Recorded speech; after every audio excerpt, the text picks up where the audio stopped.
आज आपण मस्त 1 किलो साबुदाण्याची अगदी अचूक प्रमाणामध्ये लिंबू मिरची वापरून साचा मशीन न वापरता आणि 3-4 पटीने फुलणारी अशी खुसखुशीत चविष्ट साबुदाणा बटाट्याची चकली कशी करायची याची रेसिपी बघत आहोत। नमस्कार, मी सुरेखा आणि देवदर्शन किचन मध्ये तुम्हा सर्वांचं अगदी मनापासून स्वागत करते। चला तर मग मस्त चकलीच्या रेसिपीला सुरुवात करूया। रेसिपी आवडल्यास लाईक शेअर आणि सबस्क्राईब करायला विसरू नका।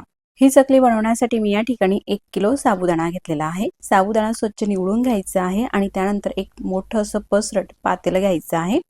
त्या पातेल्यामध्ये हा साबुदाणा टाकायचा आहे। तर मी रात्री हा साबुदाणा भिजवून घेत आहे। साबुदाणा पातेल्यामध्ये टाकला, त्यामध्ये पाणी घालायचं आहे साबुदाण्याच्या दुप्पट आणि अशा प्रकारे हाताने ढवळून हा साबुदाणा आपल्याला 2 ते 3 पाण्याने स्वच्छ असा धुवून घ्यायचा आहे। बघू शकता हे पाणी काढते, आणखी त्यामध्ये पाणी घालते आणि पुन्हा ते पाणी सुद्धा अशाच प्रकारे काढून घेतलेलं आहे। अशा प्रकारे 2 पाण्याने साबुदाणा स्वच्छ असा धुवून घेतलेला आहे। त्यानंतर हा साबुदाणा आपल्याला भिजत घालायचा आहे आता रात्री, म्हणून त्यामध्ये पाणी घालायचं आहे। बघू शकता साबुदाण्याच्या वरती 1 इंच पाणी येईल इतपत पाणी टाकायचं आहे।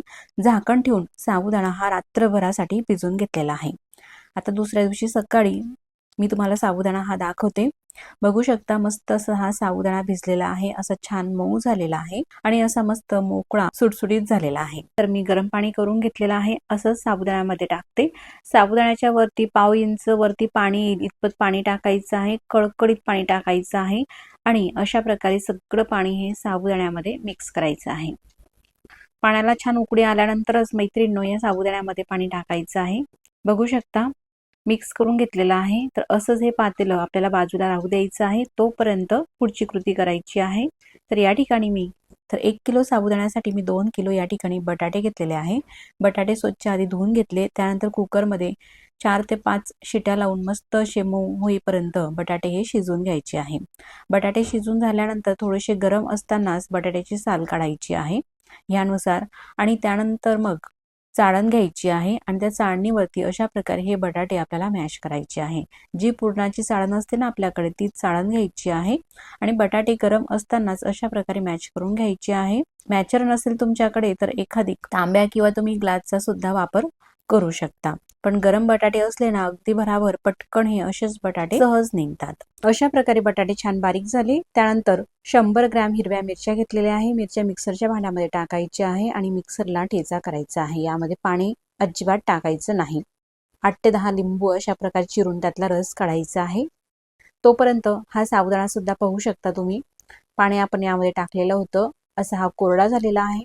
गॅसवरती साबुदाण्याचं पातेलं ठेवायचं आहे आणि मिक्स करायचं आहे। बघू शकता साबुदाण्याला छान असा मस्त चिकटसरपणा आलेला आहे, पण हा साबुदाणा मिक्स करत असताना मला तो ड्राय वाटत आहे, म्हणून त्यामध्ये आणखी मी कडकडीत असं उकळतं अर्धा ग्लास पाणी घालते। असं अंदाजाने जरी घातलं ना मैत्रिणींनो आपण, अगदी परफेक्ट रेसिपी होते। बघू शकता असं थोडा अर्धा ग्लास साधारण पाणी टाकल्यानंतर मिक्स करून घ्यायचं आहे। साधारण 2 ते 3 मिनिटांसाठी मिक्स केलेला आहे। सोबतच हा अर्धी वाटी लिंबाचा रस आपण काढून घेतलेला आहे लिंबूच्या आतमधून, तो रस सुद्धा टाकायचा आहे।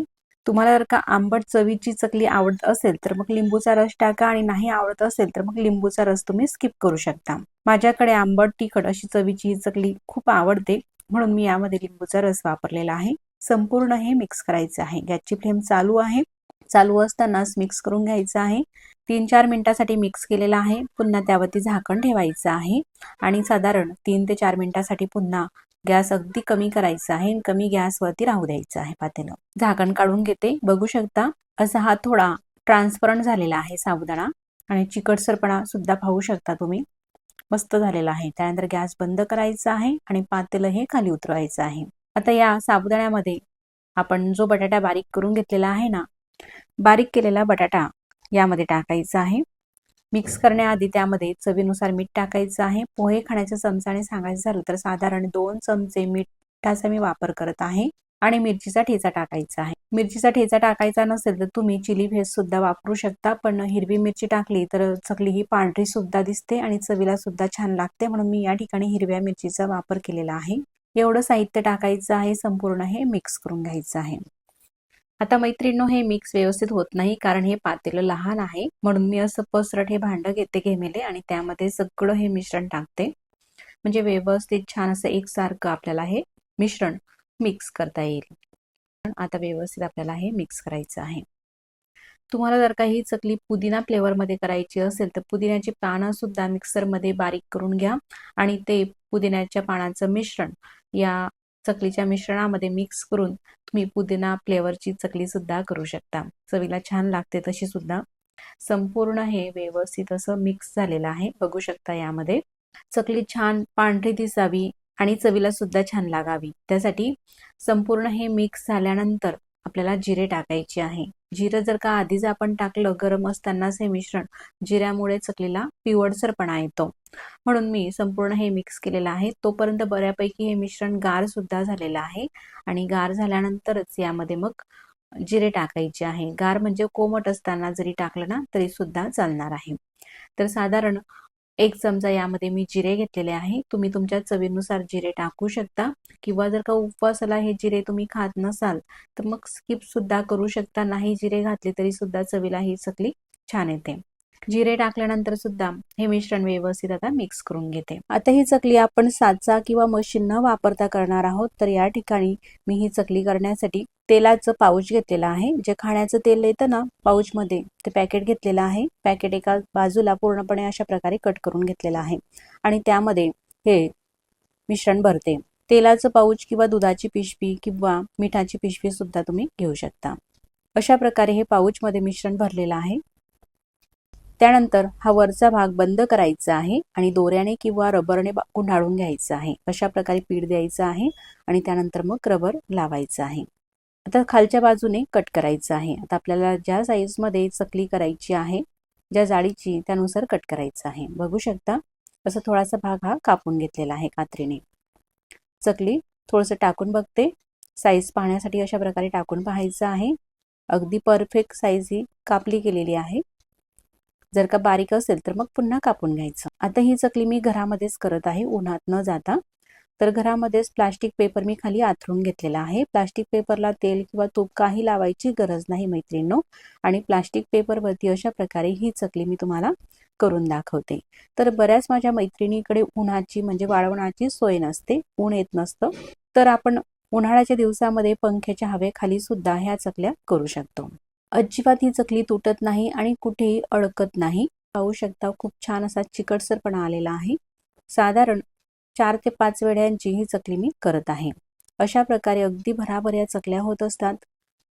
चकलीचं मिश्रण संपेपर्यंत या चकल्या छान अशा निघतात, कुठेही अडकत नाहीत. आणि बनवायला तर तुम्ही पाहिलंच किती सोपी रेसिपी आहे. तुम्ही नवीन शिकाऊ जरी असाल ना तरी सुद्धा पहिल्याच प्रयत्नामध्ये अगदी परफेक्ट ह्या चकल्या करू शकाल.